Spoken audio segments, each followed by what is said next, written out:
آپ اپنا کام بھی اس طرح کرتے رہیں۔ چھوٹے بھائی کے نام خط آج ہمارا ہے جس کو ہم نے پڑھنا ہے۔ آپ نے بیٹا ہیڈنگ اسی طریقے سے دینی ہے جو ایک پیٹرن ہے، مارجن لائن لگانا سیکھیں رجسٹرز پر، اور اس کے علاوہ جو ہے مارکر کے ساتھ لکھنا، کٹ نب والا جو مارکر ہے اس کو استعمال کرنا سیکھیں، نیٹ رائٹنگ کریں بیٹا، پریزنٹیشن پہ آپ زیادہ توجہ دیں۔ اس کا عنوان ہے اچھی صحبت اختیار کرنے کے لیے نصیحت، یعنی کہ چھوٹے بھائی کو خط لکھا جا رہا ہے، ساتھ اس کو یہ کہا جا رہا ہے کہ وہ اچھی صحبت میں رہے، یعنی اچھے لوگوں کے ساتھ بیٹھا کرے، یہ نہیں کہ خراب قسم کے جو بچے ہیں ان کے ساتھ دوستی کر کے وہ خود بھی اسی طرح کی عادات اختیار کر لے۔ ٹھیک ہے، یہ بیٹا مارکر سے ہیڈنگ ہوتی ہے ہماری فرسٹ والی، لیکن جو سیکنڈ والی ہے یہ پین کے ساتھ آتی ہے۔ اس کے بعد تاریخ ہے یہاں پر لکھی ہوئی، یہاں پتہ لکھا ہوا ہے، پھر تاریخ لکھی ہے، لیکن آپ نے کیا کرنا ہے کہ جو آپ کو ایک طریقہ بتایا گیا ہے امتحانی مرکز، ٹھیک ہے، وہ آپ نے لکھنا ہے۔ اس کے بعد تاریخ ہوگی آج کی، آج جو بھی تاریخ ہے 24 اپریل ہے 2021 ہے، یہ بیٹا خاص طور پر تاریخ تو چلو آپ جو بھی لکھ لیتے ہو، لیکن جو 2021 ہے نا وہ آپ لکھیں۔ یہاں پہ 2018 17 جو بھی لکھا ہوا ہے، لیکن آپ نے اس کے مطابق نہیں چلنا، آپ نے یہاں پر 2021 ہی لکھنا ہے۔ اس کے بعد نوید میاں لکھا ہوا ہے، آپ اس میں پیارے بھائی بھی لکھ سکتے ہیں، ٹھیک ہے، پیارے بھائی بھی لکھ سکتے ہیں۔ السلام علیکم، السلام علیکم کے بعد اس دن بھی میں نے بتایا تھا کہ اگر بک میں ختمہ نہیں بھی ہے لیکن آپ نے اس کو لگا دینا ہے۔ اس کے بعد ہے آپ کا خط آیا، پڑھ کر خوشی ہوئی کہ آپ اب صحت یاب ہو گئے ہیں۔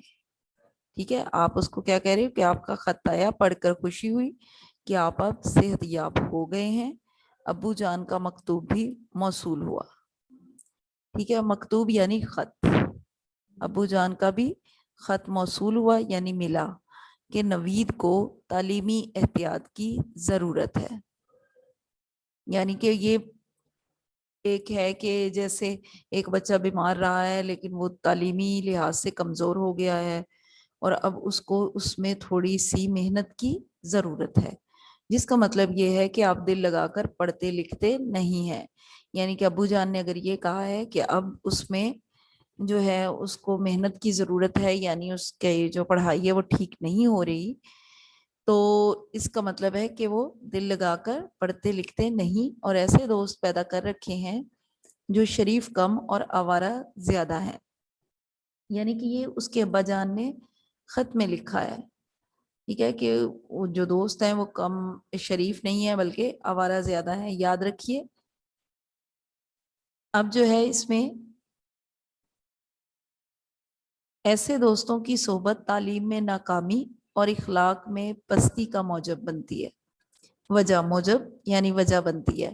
یعنی کہ اس میں اب وہ بتانا چاہ رہا ہے کہ اس چیز کا ہمیشہ یاد رکھنا کہ ایسے دوستوں کے ساتھ مل کر بیٹھنے سے کیا ہوتا ہے کہ ناکامی انسان کو ملتی ہے، اور جو اخلاقی لحاظ سے وہ بھی اس میں برائیاں پیدا ہو جاتی ہیں، یعنی کہ وہ بدتمیزی یا بری قسم کی جو عادات ہیں ان کا شکار ہو جاتا ہے۔ تو یہ اس میں اپنے آپ کو سنبھالو، خوب محنت کرو اور پاکیزہ اخلاق سیکھو۔ یعنی اب وہ اس میں نصیحت کر رہا ہے، پہلے اس نے تھوڑا سا بتایا کہ کس طرح سے اخلاق میں پستی کا موجب بنتی ہے، اور آنے والے دنوں میں یہ بہت زیادہ پریشانی کا سامنا کرنا پڑتا ہے۔ یہ آگے آپ خود سے بیٹا تھوڑی سی لائنز ایڈ کرو گے۔ اپنے آپ کو سنبھالو، خوب محنت کرو اور پاکیزہ اخلاق سیکھو۔ یعنی اس میں وہ کہتا ہے کہ اپنے آپ کو ان لوگوں سے دور رکھو اور خوب محنت کرو، یعنی جتنی محنت تمہیں درکار ہے اتنی محنت کرو، اور پاکیزہ قسم کے اخلاق سیکھو، عادات و اطوار سیکھو، تاکہ نہ صرف آپ ذلت و رسوائی سے بچ سکیں۔ ذلت و رسوائی یعنی کہ بے عزتی والا جو مقام ہوتا ہے، یعنی معاشرے میں عزت نہ رہنا، بلکہ آپ کے بزرگوں پر بھی کوئی حرف نہ آئے، یعنی کہ خاندان والوں پر، ماں باپ پر، ان کی عزت پر حرف نہ آئے، کیونکہ سب سے پہلے جب آپ کہیں پر بھی کوئی برا کام کرتے ہو تو آپ کے والدین پر ہی سوالیہ نشان جو ہے وہ اٹھتا ہے۔ یا لوگ سوالیہ انداز سے والدین کی ہی طرف دیکھتے ہیں. یہ بیٹا آپ اس میں تھوڑی سی لائنز ایڈ کرو گے. اس کے بعد وہ پھر کہتے ہیں کہ نوید آپ میرے چھوٹے بھائی ہیں, مجھے حق پہنچتا ہے کہ سزا دوں. یعنی کہ اب وہ اس میں یہ بتا رہا ہے کہ مجھے اس چیز کا حق پہنچتا ہے کہ میں آپ کو سزا دوں, مگر اب میں ایسا نہیں کر سکتا. بہتر ہے کہ اب ایسے دوستوں کو سلام کرو. یعنی اب وہ کہتا ہے کہ اب اچھا نہیں لگتا, اب آپ بھی کافی بڑے ہو چکے ہیں اور میں نہیں چاہتا کہ میں آپ کو کسی قسم کا جو ہے مار پیٹ کروں یا آپ کو برا بھلا کہوں. بہتر یہی ہے کہ آپ خود سمجھ جائیں کہ میں آپ سے کیا کہنا چاہ رہا ہوں. اب ایسے دوستوں کو سلام کرو, یعنی ان کو خدا حافظ کہو اور پڑھنے لکھنے میں پوری توجہ صرف کرو. یعنی اب وہ اس میں کیا کہہ رہا ہے کہ اب ایسے دوستوں کو سلام کرو یا ان کو تم خدا حافظ کہہ دو اور پڑھنے لکھنے میں پوری توجہ صرف کرو. امتحان سر پر ہے, نہ پڑھو گے, محنت نہیں کرو گے تو فیل ہو کر ناک کٹواؤ گے. یعنی اب وہ کہہ رہا ہے کہ تمہارے امتحان بھی قریب آ رہے ہیں. بیٹا آپ اپنی ورڈنگ کر سکتے ہو, اس کو ایک دفعہ پڑھتے ہو نا تو اس میں لیکن جو جملے ہیں وہ تھوڑے بہتر ہوں. اب آپ یہ کہو کہ امتحان قریب ہیں اور جلد ہی کوئی ڈیٹ شیٹ بھی آ جائے گی, امتحان کا اناؤنس کر دیا جائے گا, تو اس کے بعد اگر تم نہیں پڑھو گے, اب بھی اگر تم اپنے آپ کو نہیں سدھارو گے یا تم محنت کی طرف اپنے آپ کو راغب نہیں کرو گے تو فیل ہو کر ناک کٹواؤ گے.